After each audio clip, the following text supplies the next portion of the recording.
ये कहानी है एक किसान की और एक ऐसी रूह की जो हर किसी का दर्द महसूस कर सकती थी। कभी सोचा है क्या हो अगर वो डर जो हमारी रातों की नींद छीन लेते हैं वो असल में हमारे हो ही नहीं। अगर हम चूके तो सब सब कुछ खत्म हो जाएगा। फिर हम क्या करेंगे? ये सिर्फ अल्फाज नहीं थे, नहीं, ये एक गहरा डर था जो एक रूह में सदियों से घर करके बैठा था। हमारी कहानी शुरू होती है भारत के एक छोटे से गांव से, एक नर्स की कहानी। वो जो दूसरों के जख्मों पर मरहम लगाती थी, पर अपने अंदर के घाव से हर पल हर लम्हा लहूलुहान थी। ये एक अजीब, एक गहरा विरोधाभास था। एक तरफ वो एक ऐसी मरहम थी जिसे छूकर हर मरीज का दर्द मानो हवा हो जाता था, उनकी रूह खिल उठती थी। लेकिन दूसरी तरफ वो खुद थी। वो लगातार एक अनजानी चिंता, दहशत के दौरों और एक ऐसे गहरे खौफ में जी रही थी कि सब कुछ हाथ से निकल जाएगा। उसके अंदर का ये बोझ किसी को दिखता नहीं था।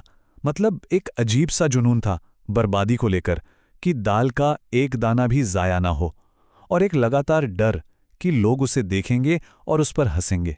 परिवार में किसी को मामूली सी भी बीमारी हो जाए तो उसकी तो जैसे सांसें ही अटक जाती थीं। और इतनी कामयाबी के बावजूद उसे हर पल ऐसा लगता था जैसे कोई धीरे धीरे उसकी सारी ऊर्जा निचोड़ रहा हो।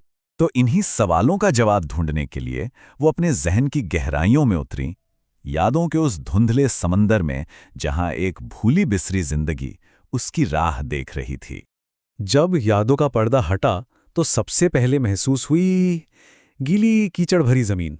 फिर एहसास हुआ नंगे पांव हैं और जिस्म पर बस एक मामूली सी धोती। और जब नजरें उठीं तो सामने परेशान चेहरों का एक हुजूम था।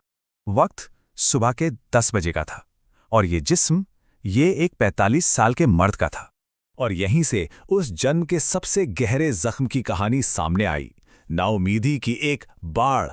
उसकी रूह से एक आवाज गूंजी, मैं इन सब का मालिक हूं, पर मैं बेबस हूं।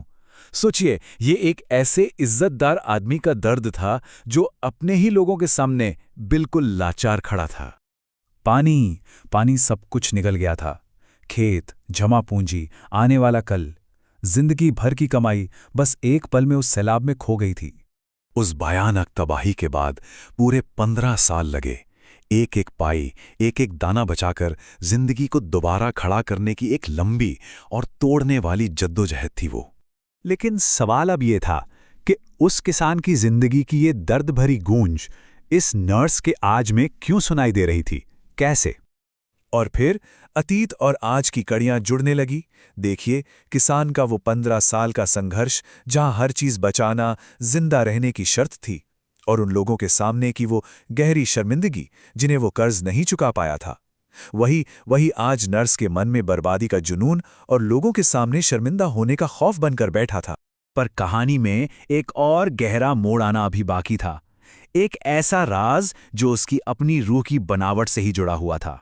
तब उसे पता चला कि वो एक एम्पैथ है। एम्पैथ मतलब एक ऐसी शख्सियत जिसमें अनजाने में ही दूसरों के जज्बात, उनका दर्द, यहां तक कि उनकी शारीरिक तकलीफें भी अपने अंदर सोख लेने की कुदरती काबिलियत हो।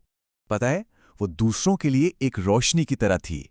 उसके आसपास के लोग, यहां तक कि भटकती हुई रूहें भी उसकी ऊर्जा से सुकून पाती थीं। लेकिन वो सब उसकी रोशनी से अपनी तिश्नगी बुझाते रहे और वो खुद धीरे धीरे अंदर से खाली होती चली गई। लेकिन जब बीमारी की असल जड़ पता चली तो इलाज का रास्ता भी रोशन हो गया।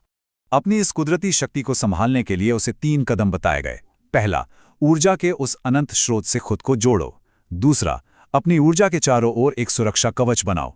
और फिर तीसरा, अपनी रोशनी को सोच समझकर अपने इरादे से दूसरों में बांटो।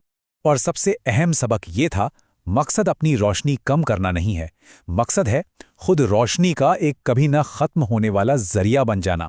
अपनी इस काबिलियत को बोझ नहीं बल्कि एक तोहफा बनाना था। और अब सवाल ये उठता है कि हमारे अतीत की वो कौन सी अनसुनी गूंजें हैं जो शायद हमारे आज को बना रही हैं।